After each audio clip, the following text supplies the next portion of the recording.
Still tracking jobs manually in Excel? In the next 5 minutes, I'll show you how to build a smart job tracker with drop-down statuses and automatic colors. No formulas needed. Watch this. Hi everyone, welcome to First Steps in Excel, your go-to place for learning Excel from scratch. I'm Wayne, I'm a software trainer with over 10 years of experience helping adults feel confident with tech. If you've ever opened Excel and thought, what is this grid of boxes? Don't worry, you are not alone and you're in the right place. Welcome back to First Steps in Excel. Okay, so before we jump in, a quick recap on lesson 18. So last week we built a travel budget tracker where we covered things like setting up estimated versus actual cost, calculating the difference automatically, creating under and over budget status labels, and building the same tracker both manually and with Copilot. If you missed it, definitely check it out after this video. It's one of the most practical budgeting tools you can build.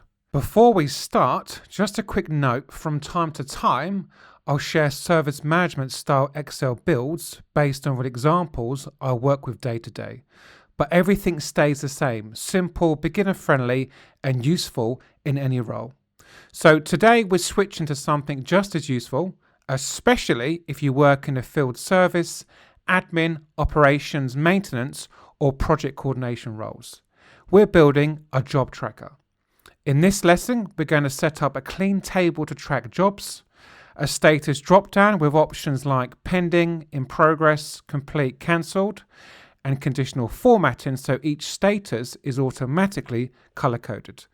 By the end, you'll have a tracker you can use for service jobs, site visits, maintenance work, or any tasks your engineers need to complete.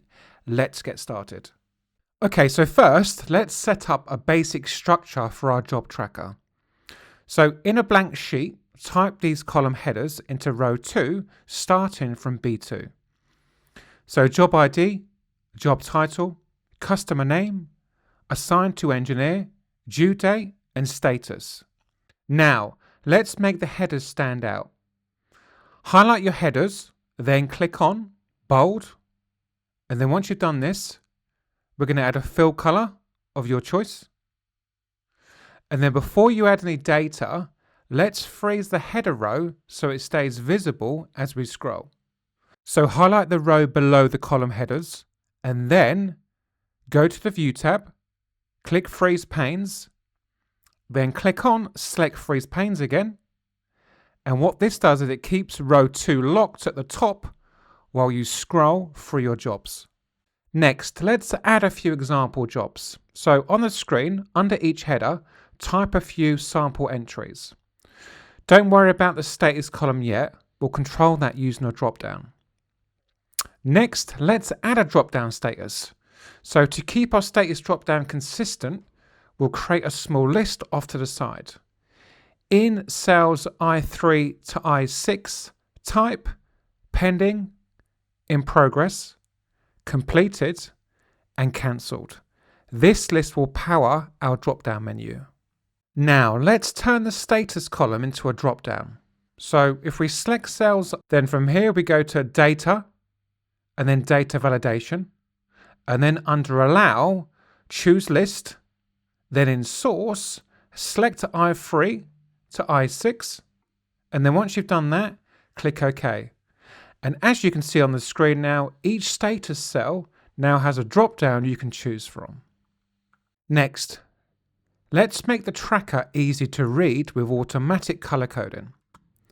If you select the status range, and then from here go to Home tab, Conditional Formatting, highlight cell rules, and then we're going to use equal to, and then create one rule per status. So pending, we could have as yellow, in progress, amber, completed, green, and then finally cancelled could be red. And once you've done this and change your status, you'll see the color updates instantly, as you can see on the screen. And then lastly, to make your tracker even easier to manage, you can convert it into an Excel table. So to do this, select your full tracker. On the keyboard, press Ctrl T, then make sure Tick My Table Has Headers is ticked, and then click OK. And now you can filter jobs by status, sort by due date, add new rows, and keep all formatting automatically. So now you know, that's how you build a job tracker in Excel with status dropdowns, automatic color coding, a clean structured layout, and this can be used for service jobs, maintenance visits, or any task your team needs to track. Okay everybody, that's the end of the video. Thank you so much for watching, I really appreciate it. If you haven't already, please like, subscribe and hit that bell so you never miss a step. I will see you all in the next video.